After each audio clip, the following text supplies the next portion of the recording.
Striker Scorpion 82 is now sponsored by Warhammer Combat Cards, a card battle game featuring your favourite Citadel miniatures from the 40k universe. Build your army decks, dominate opponents in player versus player action, collect and upgrade cards to fit your strategy, improve their power and unlock unique traits. Choose from all 40k factions, take part in campaigns based on iconic 40k battles, rise to the top of the leaderboard and win glory. Free to download and play. Link is in the video description below or on the channel homepage, and by using the unique link it helps support the channel. Thanks and enjoy the game.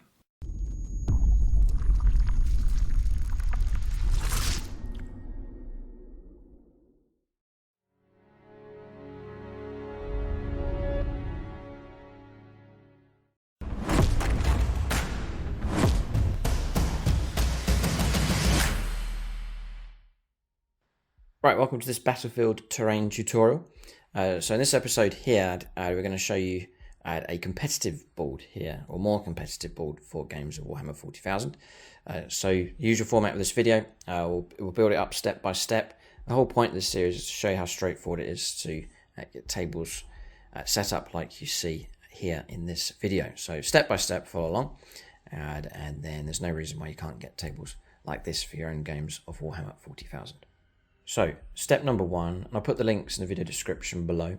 It's a battle mat here from gamemat.eu. It's called Zone Competitive, and it's actually subtly marked out for you with all the deployment zones and locations for all the objectives for your games of Warhammer 40,000 9th edition. So, very, very useful if you're more into the tournament scene, competitive type scene for Warhammer 40,000, but also the board looks nice enough as it is. Nice strong colour scheme going on with this one. And the markings, they're there, but they're nice and subtle, so they don't really show up too much on the board. So this one's 44 inches by 60, so that's the correct size for your standard games of Warhammer 40,000 9th edition. I've just pulled out a random, I'm not going to go through the whole book here, but strike full size game, Tide of Conviction. So deployment zones looking like so. 12 inches back from the centre of the board, which is this line across here. So that marks your deployment zone line nicely for you, so everyone knows where the line is. There can be no cheating and so on, so it's great for tournament type stuff.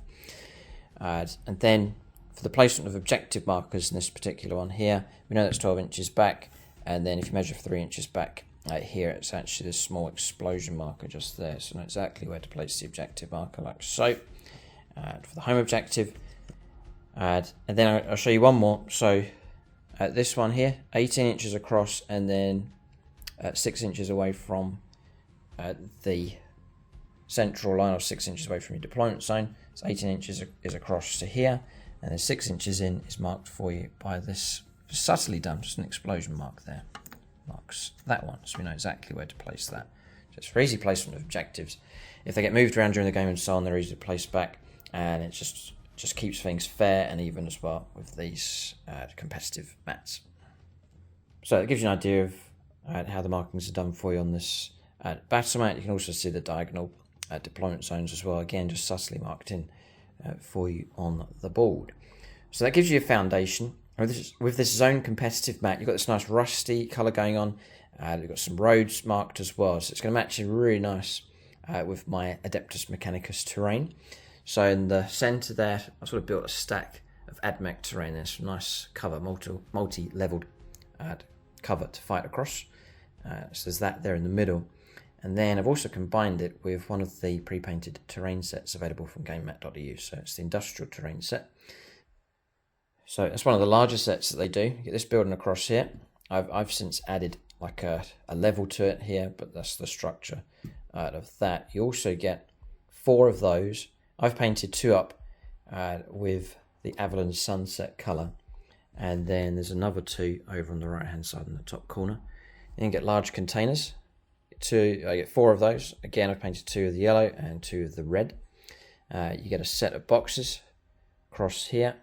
That's about half, and there's others set up on the board. And then you get 2 of these as well. So there's one there, and there's one across the other side as well. So it's a large enough set available from gamemat.eu. I would say probably 2 sets would fill up a table very well indeed. Then what we've done to make this terrain where you get line of sight blocking or obscuring terrain, I've just stacked some Munitorum containers on top. That just gives you a height. We're able to then use that as obscuring terrain, so units are completely hidden behind. So I've got an area there, across there. I've added a couple on top of this to stretch the height on that one to make that obscuring as well, and there's a smaller piece just across the other side. That's important for competitive games. You've got some obscuring terrain where units can be completely hidden behind cover. So for painting Munitorum armoured containers, there is a tutorial on the channel. I'll link it in the video description below. I'll link the mat, the industrial terrain set from them as well. We also have a tutorial of how to improve and upgrade your GameMat.eu terrain. So it comes sort of base spray and highlight done on it. It's ready to use straight away, but if you want to add some colours to it and to bring it alive and chipping effect and posters and weathering and so on to the standard that you see here, then there's a tutorial. It's very easy to do, and you really can upgrade your stuff to match it in nicely and just to add a bit more realism to it. So it's quite straightforward for this game, but more of a competitive angle with this board. So you've got everything marked out, and you see once the terrain's placed on the table, you hardly notice the lines across it. They just become a feature of the table, which is great. So if you're not playing a particularly competitive game, you've still got a really nice board here with this battle map. It rolls out nice and flat, nice and quiet for dice rolling. Figure friendly if they fall over and so on. It's a nice soft surface for them to land, and then it just rolls up and you just roll it back out again when you're ready to play. They all come with carry bags as well, so if you're transporting these things around, you can carry them around safely and effectively as well. Double-sided mats available from GameMat.eu, all shapes and sizes, not just this size that you see here, but a wide variety of shapes and sizes and designs available from them. Yeah, one other thing to mention before you go, I've put things like spare weapons and just scattered them around the board. It's a brilliant touch to do. That's the cat from the Space Hulk set. Just leave them to roam around the table. There's other accessories like some of the arms and ammunition crates and so on. Just dot those around the board. And then the stones that you see, there's bits of old tank kits, bit of a rhino that I just sprayed up silver and added rust to. Just drop those in. And there's random stones as well. Big fan of doing this. So stones I got from the beach. They came like a ready stone kind of colour, so they were pretty good colour already. I then added some Chaos Black, sprayed them just randomly in a tray, shook them up and sprayed them a few times. So that's just a light coat and sort of random amount on there. And then also some like Blood Angels Red spray as well, just to give them a glint of red.